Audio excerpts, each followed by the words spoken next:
কিন্তু রাজশাহীতে চলে আসলাম ফাইনালি। এই যে দেখেন রাজশাহীর একটা আমের বাগানে ঢুকছি। এখানে বিশাল একটি বাগান রয়েছে। এই দেখেন কত সুন্দর সারিবদ্ধভাবে আমের চারাগুলা রোপণ করা হয়েছে। এটি আসলে একটি মানে যে এই বাগানটি তৈরি করেছেন সে হয়তো দীর্ঘদিনের প্ল্যান ছিল, তার পরিকল্পনা ছিল।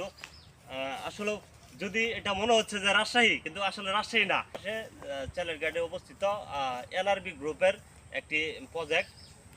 এখানে আসার পরে মনে হলো যে আমার যে এটা রাজশাহীতে চলে আসছি। আসলেও সত্যি রাজশাহীর মতো একটি প্রজেক্ট তৈরি করেছেন এনআর গ্রুপের প্রতিষ্ঠাতারা। তবে এখানে আসলে ঘুরে দেখার মতো এই প্রজেক্টে আপনারা অনেক কিছু পাবেন, যে যেরকম ধরেন এক সাইডে আম বাগান আছে, আরেক সাইডে আনারসের বাগান আছে, আরেক সাইডে হচ্ছে আখের বাগান আছে। এরকম অর্গানিকভাবে তারা তৈরি করেছেন। এই এখানে অনেক প্রাকৃতিক ফলের গাছ। তো আপনারা এখানে ঘুরে যাবেন সেই প্রত্যাশায় আমি বিদায় নিচ্ছি। আসসালামু আলাইকুম।